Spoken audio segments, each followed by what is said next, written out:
What the heck is going on, football fans? My name is DF Stu, and I'm going to be bringing you my top Week 8 DraftKings picks for each position.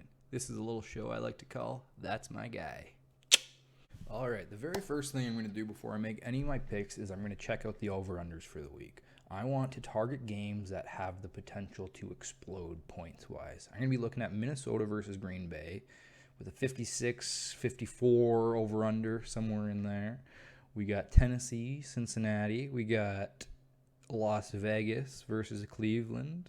And we've got San Fran versus Seattle. Those are probably going to be our juiciest games of the week. I like to use the games with the highest over-unders as a starting point. You shouldn't get married to only playing guys from those games. There's obviously going to be outliers everywhere. I mean, we're playing daily fantasy sports, of course. Anything can happen. I will be selecting my quarterback from that list of over-unders. It's going to be Joe Burrow this week. Joe Burrow has been pretty great his last 2 weeks, obviously putting up 40 fantasy points last week. He's also got the potential to run one in at any point. If you're looking at this week 6 matchup against Indy, he only put up 20 points, but he hit that 300-yard bonus mark. He didn't have the touchdowns. 3 touchdowns got ran, and that's going to happen.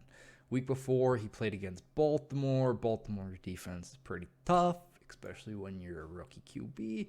And then all of his games before that, not bad. He's really coming into his own as a NFL quarterback, and I think moving forward, we're going to see a lot of Joe Burrow. Okay, moving on to running back. I've got to go all the way down here to 4,600, Lev Bell. I'm going to have a hard time not putting Lev Bell in every single one of my DraftKings lineups this week. He's good. He did not get used the way he should have gotten used in New York. Adam Gase is... I don't think he's trying to win football games. I think he just wants Trevor Lawrence. He's got the potential to just go off. He's going to be mad. When he was released, one of his conditions for joining a team was he wanted to play for a team that was going to be playing the Jets soon. So he could say, hey, Adam Gase, up yours. Anyways, I got to take Lev Bell. He's going to be in most of my lineups this week. He's going to be hard to avoid, especially at 4,600. I see him easily getting 2 touchdowns this week. At that price, 2 touchdowns. I don't really care how many yards you're getting. That's pretty good. Okay, moving on over to wide receiver. I got to go with Tyler Boyd this week. He's going to be playing out of the slot, as we know.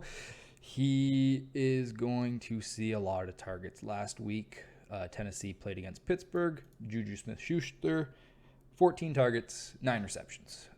We can expect those kind of targets, 13 targets again for Tyler Boyd. Hopefully he gets in the end zone with the amount that Joe Burrow has been throwing lately. I hope he can get into the end zone.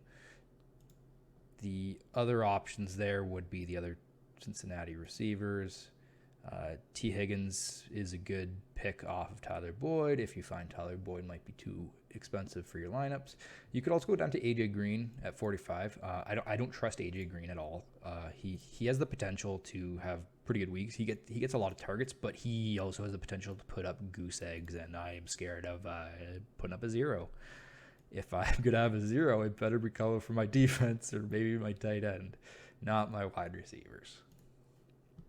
Speaking of tight ends, my tight end pick for this week is going to be all the way down here at 3,500, Trey Burton. I know some of you are going to see this scary red 2 and go, whoa, I can't play that. Their Lions are great against tight ends. Well, are they really? Week 1, the Lions played against the Bears, and Jimmy Graham caught a touchdown. Week 2 was against the Packers. Tonyan caught a touchdown, but that was Aaron Jones' big week. Week 3, they played against Arizona, and I don't even know if Arizona knows what a tight end is. Week 4, playing against the Saints. No Jared Cook in that game. Then was their bye, and then week 6, they played against the Jags. Same kind of thing. They don't really use their tight ends. And then week 7, they had Hayden Hurst, who had 6 catches on 7 targets. So I'm not afraid of Detroit's defense at all when it comes to tight ends, especially with a guy like Trey Burton. Trey Burton, the thing that might scare you is Mo Alley Cox coming back from injury this week. But if you actually look at Mo Alley Cox's numbers from when he was playing, he does a lot more blocking. Trey Burton is the guy that they want getting out there running routes. And not only running routes, last week he ran, or sorry, not last week was their bye week, but the week before that, he ran in a touchdown as well as catching a touchdown, which is huge. You don't really see tight ends running the ball very often, even if it is for only 1 yard. And don't forget, Trey Burton used to be a college quarterback, so the potential of him ever throwing in a touchdown is there too. And that's definitely not priced in at his price of $3,500. I think you can get a lot of value out of Trey Burton this week, and we're going to see his price to continue to climb as the weeks go on. If you don't like Trey Burton pick as much and you want to pay up for somebody, I like Darren Waller a lot in this position. Darren Waller is an absolute target whore. 9 targets, 7 targets, 11 targets. New England, they shut down their number one guy usually. And New England sucks now, though. Don't get me started. 16 targets, 8 targets. Darren Waller against not Las Vegas, that's his team, against Cleveland is my other pick for this week. But I love the Trey Burton pick, especially knowing that he has the potential to throw one in at any moment. Last but not least, I'm going to give you my defense for this week. We're going to keep it simple. I'm just going to go down to the bottom. I'm going to pick the Dolphins at 2,400. They're nice and cheap. They're going to allow you to pay up for a lot more stars.